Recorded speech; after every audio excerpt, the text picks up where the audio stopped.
Hello friends, welcome to online study bytes. मैं हूं प्रतीक्षा और हिस्ट्री के चैप्टर 12 की ओर बढ़ रहे हैं। ये क्लास 7 की बुक है जो कि यूपी के गवर्नमेंट स्कूल में पढ़ाई जाती है। और आप यूपी टेट या सुपर टेट के एग्ज़ाम की तैयारी कर रहे हैं तो आप इन बुक्स को ज़रूर पढ़ें, आपको बहुत हेल्प होने वाली है। काफ़ी सारे क्वेश्चन आपको यहाँ से देखने को मिलेंगे। टीजीटी पीजीटी हिस्ट्री की भी तैयारी कर रहे हैं तो भी ये बुक आप लोगों के लिए इम्पॉर्टेंट है, क्योंकि छोटी छोटी बातें होती हैं जो हमें बुक से पता चलती हैं और इनसे रिलेटेड क्वेश्चन आपको एग्ज़ाम में प्रीवियस ईयर के पेपर्स में देखने को भी मिल सकते हैं। तो आपके आने वाले एग्ज़ाम के लिए बहुत ज़्यादा इम्पॉर्टेंट है, तो इनको ज़रूर पढ़ें। चैप्टर 12 है औरंगजेब। आज औरंगजेब के महत्वपूर्ण तथ्य देख लेते हैं। तो चलिए स्टार्ट करते हैं। और वीडियो अच्छा लगे तो प्लीज़ लाइक एंड शेयर ज़रूर कीजिएगा, और नए हैं चैनल पर तो सब्सक्राइब करके बेल आइकन पर प्रेस करना ना भूलें।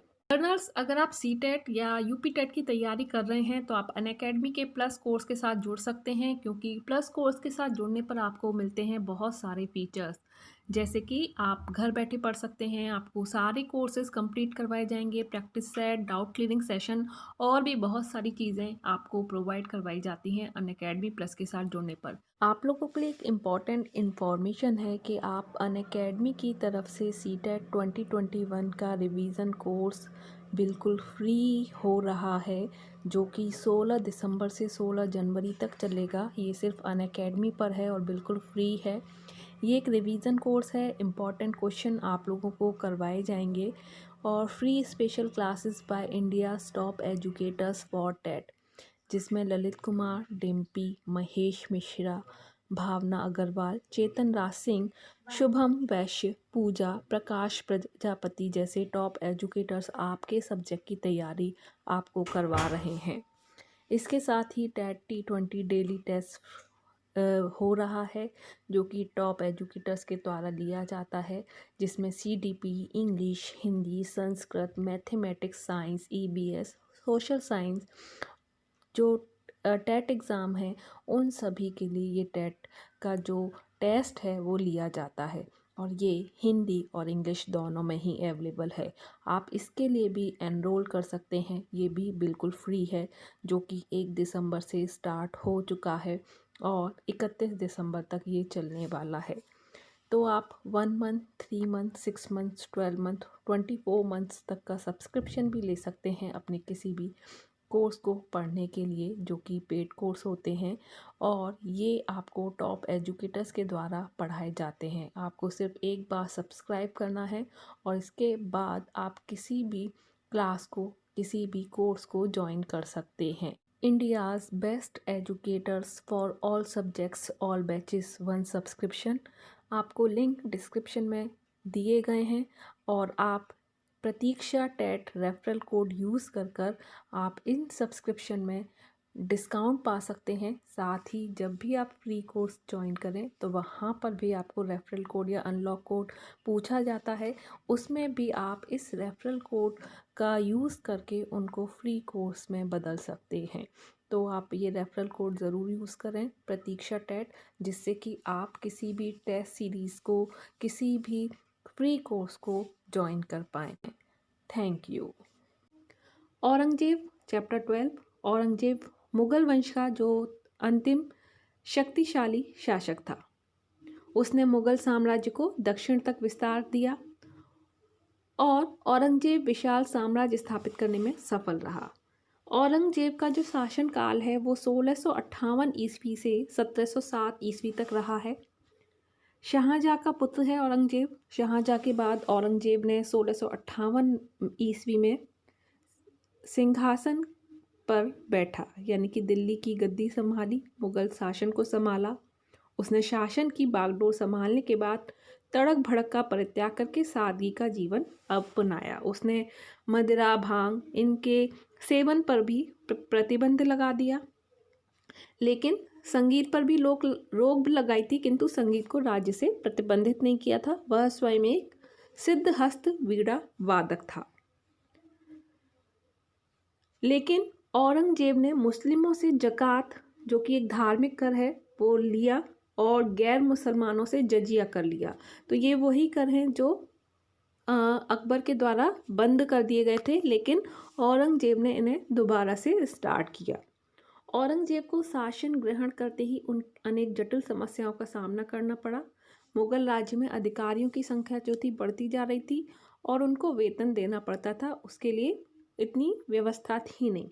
तो औरंगजेब ने क्या किया, जितने हो सकते थे राज्यों का विस्तार करने के लिए युद्ध किए, राज्यों को जीता और उसने उन राज्यों से लगान वसूला जो कि अपने राज्य के जो कर्मचारी थे, जो पद पर बने हुए थे जागीरदार, उनको दिया जाता था। तो इसी प्रकार उसने अहोम, जिसे असम कहा जाता है, बीजापुर और गोलकुंडा को अपने अधिकार में ले लिया। पर जितना लगान इन राज्यों को मिलाने पर मिलता था, उतना ही नए अमीरों पर खर्च भी करना पड़ता था। समय समय पर उनके विद्रोहों को शांत करने के लिए धन, समय व ऊर्जा भी व्यय करनी पड़ती थी।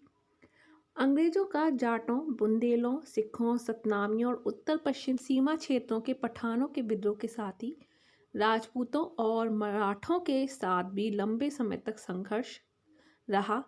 औरंगजेब और जाटों की संघर्ष 1669 में प्रारंभ हुआ और 1691 में उसने जाटों का दमन किया, किंतु यह विद्रोह पूर्ण रूप से शांत नहीं हुआ। तो काफ़ी सारे विद्रोह औरंगजेब के समय में हुए हैं। मुगलों की सेना और सिखों के गुरु गोविंद सिंह के नेतृत्व में भी युद्ध हुआ, जिसमें सिख पराजित हुए। इसके साथ ही औरंगजेब को पठानों से भी जूझना पड़ा, जो अपना स्वतंत्र राज्य स्थापित करने के लिए प्रयत्नशील थे। औरंगजेब ने दमनकारी नीति अपनाई और इसे अपनाकर 1678 तक पठानों का विद्रोह भी उसने समाप्त कर दिया। इसके बाद शिवाजी ने भी मुगलों के साथ टक्कर ली। मुगल सेना को शिवाजी से भी टक्कर लेनी पड़ी। शिवाजी ने कई बार मुगलों की विशाल सेनाओं को हराया। इन टक्करों में शिवाजी छापामार युद्ध का सहारा लेते थे। तो ध्यान रखें, किस युद्ध का सहारा लेते थे, क्वेश्चन आ सकता है और इस तरह के क्वेश्चन कई बार पूछ लिए जाते हैं। तो छापामार युद्ध ध्यान रख सकते हैं आप। मुगल सेना, यहाँ आप देख सकते हैं कि जो पुर्तगाली थे, पुर्तगालियों ने बंगाल की खाड़ी में जहाज़ों को लूटना प्रारंभ कर दिया गया था। तो ये भी औरंगजेब की समस्या थी। औरंगजेब की समस्या और चटगांव, जो कि बांग्लादेश है, को अपना केंद्र बना लिया था पुर्तगालियों ने। वहाँ मुगल सेना भेजी गई, जिसने चटगांव को अपने अधिकार में कर अन्य भागों को भी मुगल साम्राज्य में मिला लिया। तो चटगांव ध्यान रखिएगा। औरंगजेब ने उनके इस उपद्रव को भी समाप्त कर दिया। किसके उपद्रव की बात हो रही है? पुर्तगालियों के उपद्रव की बात हो रही है।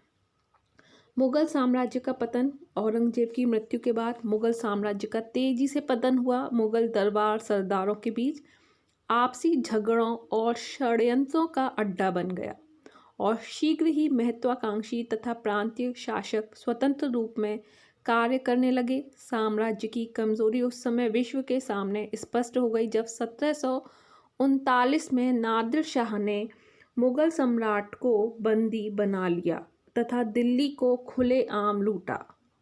मुगल काल में वाणिज्य तथा व्यापार का विकास हुआ, परंतु इस काल में मुगल सरदारों की विलासिता भी अधिक बढ़ गई।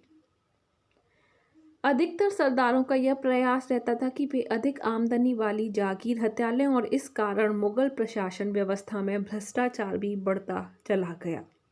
योग्य सम्राटों के अभाव में वजीरों, सरदारों तथा मनसबदारों ने उनका स्थान लेने की चेष्टा की, जो कि मुगल साम्राज्य के पतन का एक कारण बना। औरंगजेब की मृत्यु तक मुगल राज्य दक्षिण तक फैल चुका था। पूरे साम्राज्य का नियंत्रण उत्तर भारत से ही होता था। इसके कारण दक्षिण भारत के राज्य अपने को स्वतंत्र कराने के लिए भी प्रयत्नशील रहते थे। धीरे धीरे भारत में अंग्रेजी राज्य की स्थापना की और 200 वर्षों तक भारत में राज्य किया। इसके अलावा नादिर शाह और अहमद शाह अब्दाली का आक्रमण भी मुगल साम्राज्य के पतन का कारण बना। नादिर शाह फारस का शासक था। उसे ईरान का नेपोलियन भी कहा जाता था।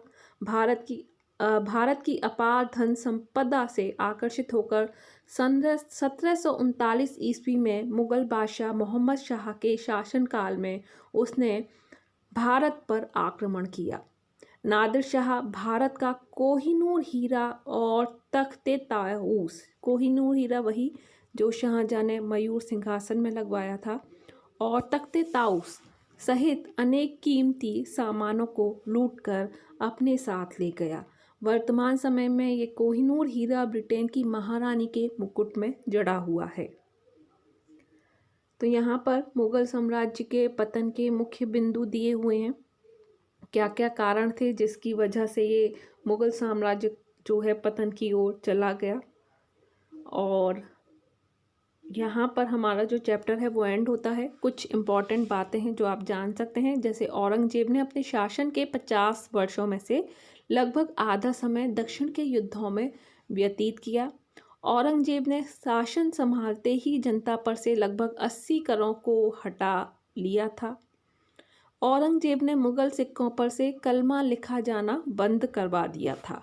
तो ये तीनों चीज़ आप ध्यान रखें कि कलमा लिखा जाना किसने बंद करवाया, तो औरंगजेब ने। तो यहाँ हमारा चैप्टर एंड होता है। ये मुगल वंश बाबर, हुमायूं, अकबर, जहांगीर, शाहजहां और इसके बाद औरंगजेब, तो इन्हीं का नाम ज़्यादा लिया जाता है। तो इसी के साथ हमारा ये चैप्टर भी एंड होता है। नेक्स्ट वीडियो में हम नेक्स्ट चैप्टर की ओर बढ़ेंगे। तो हमारे 2 चैप्टर और रहते हैं, चैप्टर 13 और चैप्टर 14। तो चैप्टर और 13 और 14 के बाद हम बढ़ेंगे क्वेश्चन आंसर की तरफ। तो पहले हम टीजीटी पीजीटी में आए हुए प्रीवियस ईयर के कुछ क्वेश्चन देखेंगे जो आपको इन बुक से लिए गए हैं, तो जिससे कि आपको खुद आइडिया हो जाएगा कि किस तरह से क्वेश्चन पूछे जाते हैं। तो आपके UP TET, super TET, TGT PGT सभी एग्ज़ाम में वो हेल्पफुल होंगे। तो अगर वीडियो अच्छा लगे तो प्लीज़ लाइक एंड शेयर करना मत भूलिएगा। और अभी के लिए इतना ही। Bye bye, take care. और नए हैं तो सब्सक्राइब कर लीजिएगा। Thanks for watching.